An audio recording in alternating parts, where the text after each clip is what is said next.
Now, this Raw Country themed episode, my main concern that I had with this episode, and this is coming from somebody that loves country. I don't play enough of it. I'm a little bit choosy when it comes to my country music anyway, but I am a fan of country. I just felt it was too much to put the viewers through for the 3 hours. Now, some would argue, well, we did see a lot of wrestling. Yeah, but other than the Big E Langston thing, other than the main event match that closed out the show, can you really remember all the other matches? If you can't, then that kind of says a lot. It says maybe it wasn't that memorable. Maybe you didn't feel that invested into it, or you just can't remember. And, hey, that's fine.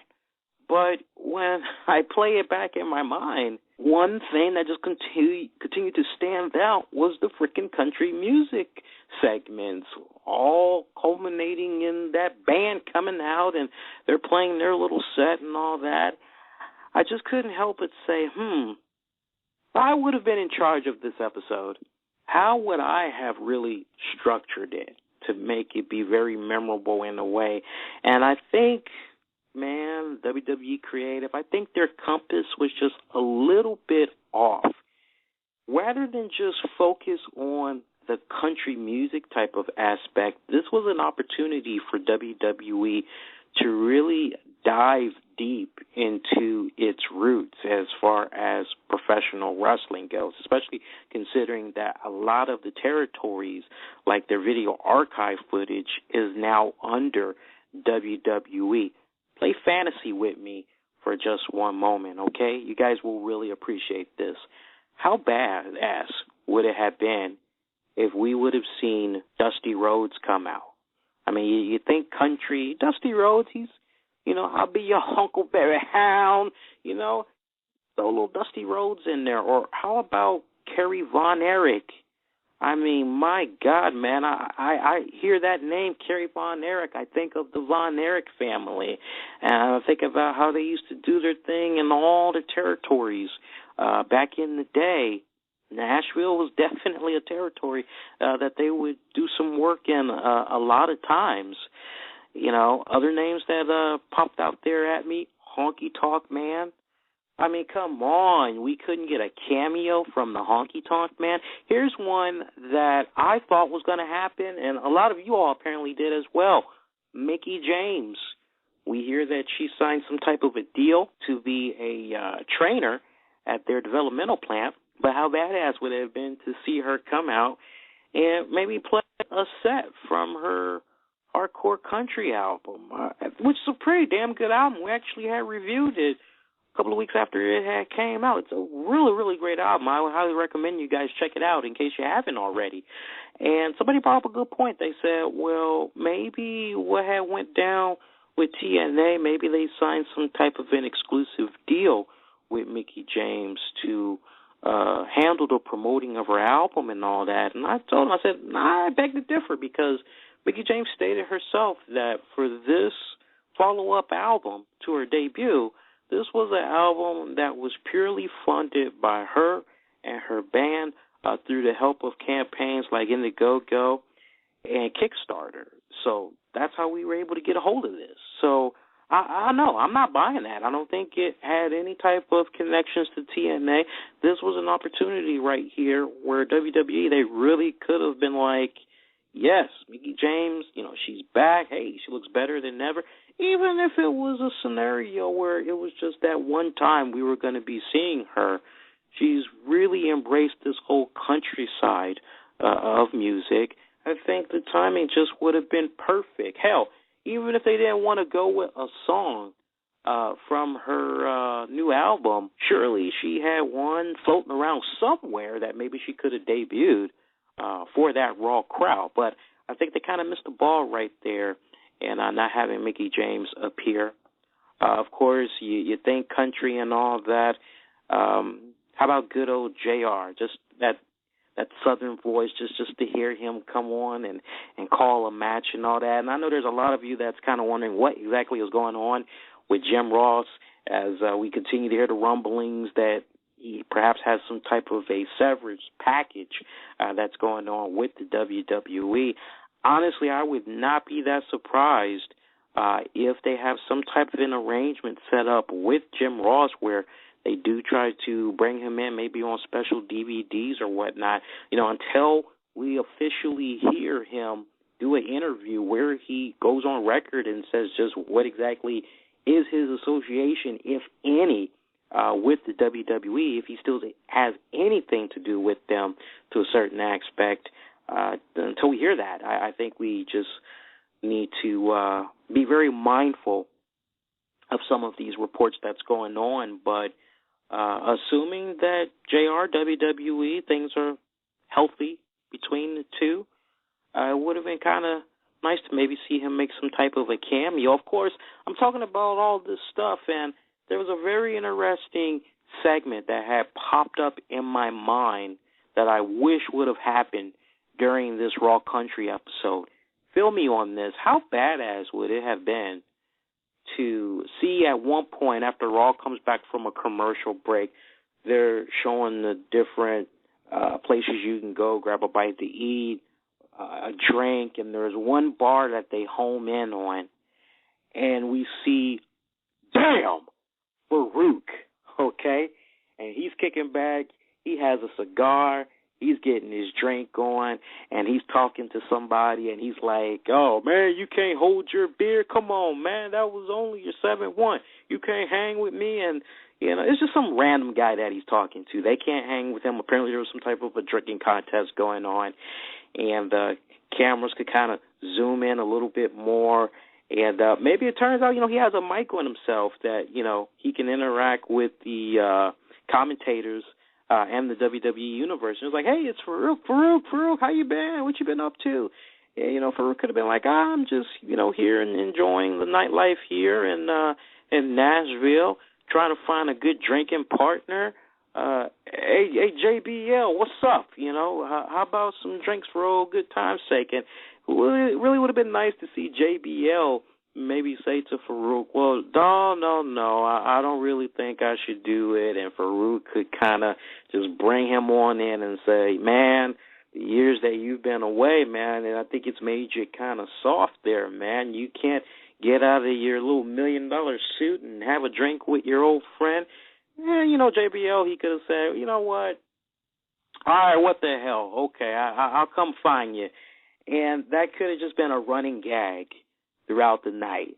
You could have just seen JBL, Farouk, like in the old APA days when they were kicking back in a segment, playing poker and all that.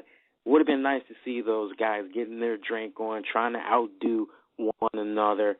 And how badass would it have been to also see Ric Flair maybe make some type of a cameo? He's got a deal hooked up with the WWE. I mean, come on, let's be for real.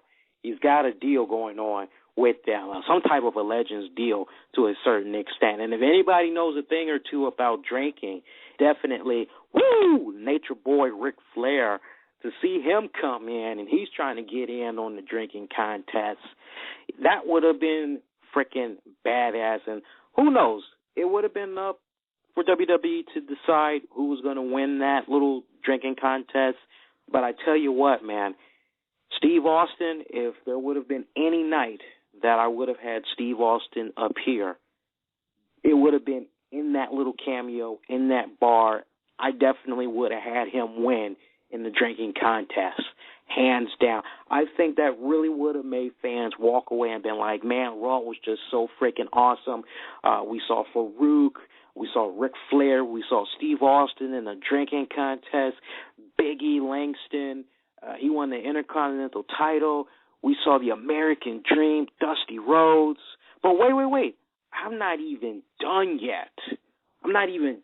I've only just scratched the surface. How much more do I have, you guys are probably saying? Well, check this out. How badass would it have been to see the returning Hunico and Camacho? Oh, yeah, these guys had returned on SmackDown last week, in case you guys didn't check it out. They lost, if I'm not mistaken, to Great Khali. I don't know why the hell they had them return there and lose to Great Khali. That was just pointless. But, considering what had happened last Friday night, how badass would it have been to see Camacho and Hunico come out? And, they could have said some pretty derogatory stuff to the Nashville crowd. Not necessarily in a 3MB type of way. As 3MB, they're kind of playing up to the crowds, if you will. But we could have seen them maybe cut some type of a little promo or whatever like that. And long story short, we could have heard the music of Mick Foley, a.k.a. Cactus Jack. He comes out. He pretty much cleans house. Now, I know some of you guys are saying, but Lee, Mick Foley can't move like he used to. Well, just work with me, okay? You just give Mick Foley his spot. You let him go over, and then you have him cut a promo. Mick Foley could talk about how the origin of Cactus Jack had pretty much came right there.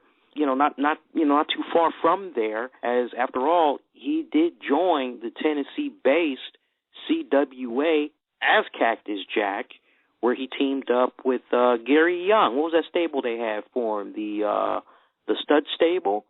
So, I think that would have been some nice little trips down memory lane that Mick Foley, could have took them on or whatever if they would have did it right. But I just feel that this was a really huge missed opportunity for Raw Country, as instead of focusing on wrestling roots, in Nashville, they try to just focus more on new mainstream country music. Even you had Jerry the King Lawler try to reference some country greats that like everybody could connect to, and Michael Cole quickly corrected him and was like, hey, can we talk about some current bands like blah, blah, blah, blah, blah. And as I'm sitting there and I'm hearing all those names, it's like, I don't know, out of all the acts that they had showed, I bullshit you guys not. The only names that I recognized during that whole 3 hours, Darius Rucker from Hootie and the Blowfish. That's the only reason why I know, too, because of the Hootie and the Blowfish thing.